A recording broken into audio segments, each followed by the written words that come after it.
Ladies and gentlemen, SideStrafe back with another episode of the Strafing Run. Of course, designed to keep you up to date on a fairly regular basis. And how fitting today that we have some War Thunder in the background of a Strafing Run video.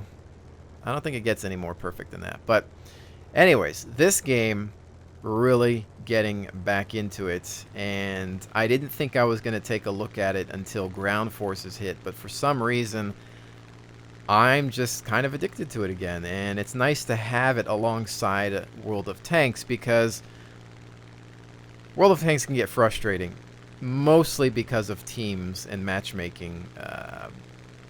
The other day on the live stream, I was playing, and it was just a really bad losing streak.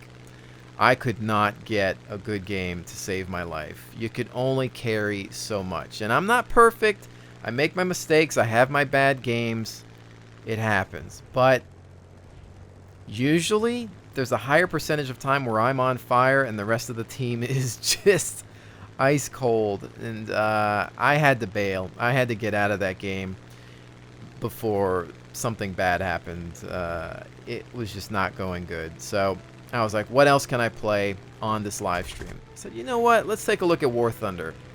The viewers agreed with that. You know, a lot of people that play World of Tanks also play War Thunder. They kind of go hand in hand. And while some of you might be thinking, well, why not World of Warplanes? Well, this game is just way better. It's just more polished and feature-packed and just in every which way. It just seems to be a better title.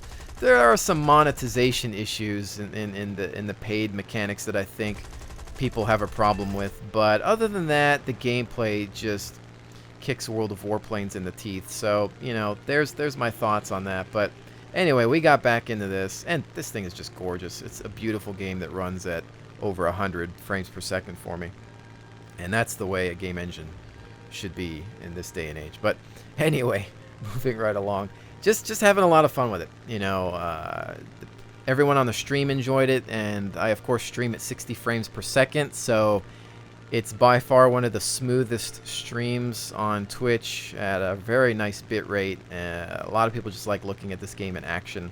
The sensation of flight is just exhilarating and all kinds of fantastic, so that's what makes it fun, and it's a very good break from World of Tanks because they're two different beasts, and you get rewarded even on a defeat a little bit more in this game than you do in World of Tanks. You lose in World of Tanks, no matter how well you did, you get penalized. In this game, if you do well as an individual, you still get rewarded decently, and that's a good thing to see. I've also purchased, well, actually most of the Steam packs that were on sale since War Thunder just got onto Steam. So there was some 25% off packages there to get some planes and some golden eagles and premium time. So I've done that because, I don't know, I'm just getting an interest in planes again. But again, I'm no expert, so please don't expect any guides or tutorials. I don't know anything about planes. Very basic knowledge about that kind of thing. I don't know anything about evasive maneuvers or maneuvers in general, or terminology or loadouts, or what planes are capable of this and that. It's just a whole new animal for me, and you know, again, special thanks to the viewers who were actually teaching me this game, giving me tips and guiding me as we were flying live. And the other night, I actually had challenged myself to do a cockpit carrier landing on one of the Pacific maps in a solo game. I was like, all right, I gotta land this plane on the carrier. I was like, you know what? I'm not gonna do it in third person. I'm gonna do it in the cockpit. And 3 tries it took, but I finally did it, and it was a fantastic way to end the night. It was a lot of fun. There was crowd cheering, and I don't know, it was very satisfying. Very difficult to do, but there was that. And I have to say, I would like to play cockpit games, but that would, of course, be full real mode, and I know I'm just not ready for that type of thing. Plus, I would have to situate my old joystick and throttle again, and it's been a while. So I don't know if that's ever going to happen, but we'll see. Right now, I am really, of course, enjoying historical modes the most. I love games without respawn. That's just the way I roll, whether it's a shooter, World of Tanks, or this title. No respawn is for me because I feel that's just realistic. I kill you, you're goodbye. Don't mess up, and that's the way it is. But, you know, I do also enjoy the arcade modes just for fun. But I like that there's options. I like that you can play arcade, or that you can play historical, or that you can play full real. I like that you can create a training room and password protect it and switch any map and do whatever you want and mess with all the options. I love options. I love it. I love it. It's feature rich, and that's why I enjoy War Thunder, and I think that I'm really looking forward to Ground Forces. Now, do I hope that both games can coexist, World of Tanks and War Thunder? Sure. I want to like both because I still love World of Tanks. It's got a lot of great gameplay and interesting mechanics, and well, let's face it, I've spent a pretty penny on it, so I don't want it to go anywhere. But you know, am I looking forward to a more realistic tank game? Sure. Can't wait for Ground Forces. Naval stuff? I don't really have an opinion on that. I'm not really a big naval guy. I don't know much about it. I would love to try it and see what happens, but you know, tanks and planes have always been a little bit more interesting. But, you know, in general, so those are two games, World of Tanks, War Thunder, that you can definitely find on the live stream. And speaking of the live stream, I kind of want to segue into talking about my Quick Hits series, or right now it's known as World of Tanks Quick Hits, but it can really apply to any game. It could be Battlefield Quick Hits, which I did actually experiment with a long time ago. But right now there's a little series I call World of Tanks Quick Hits. They're videos that are typically around 10 minutes in length. They generally won't go over 10 minutes, or at least won't go over 15, but they'll never go under 5 minutes. The reason I created Quick Hits was because there's a lot of people out there that can't watch my full-length videos that are 20 to 30 minutes or more. They just don't have the time. 2 jobs, family, you know, lots to do. It happens. And you might be thinking, well, they can just go back and watch the video later. No, it doesn't happen. I've got stats and analytics that prove that people do not go back to watch a lot of YouTube videos. It's YouTube, guys. It's not like network television where you sit down to watch a show. For some people that do that, I do that once in a while, but we're the minority. The majority of people come on YouTube for a quick video and then they bail. They're on their mobile device, they're at work, they're at school. 30-minute lunch break. If you're lucky, you get an hour lunch break. Depends on what you're doing. You're in a taxi, you're in a subway, whatever. You just want a very quick video. That's what it's for. And more people have been enjoying Quick Hits than not. Now, you might also be thinking, well, I don't agree with it. I think you're just trying to earn quick revenue. Well, here's the thing. The other day, I released an 8-minute Quick Hit video. That same day, I went on Twitch and live streamed for over 6 hours. So if you're trying to tell me that I'm doing stuff for quick revenue, you're 100% wrong, because I spend hours on twitch.tv. You can go to twitch.tv/SideStrafe right now and go find the VODs. VOD stands for Video on Demand, which means it's a video that's been archived so you can view it later. It's technically what YouTube is, VODs. You can go there and see my past broadcasts. You can watch hours of World of Tanks content, hours of War Thunder content, a couple hours of some Battlefield content.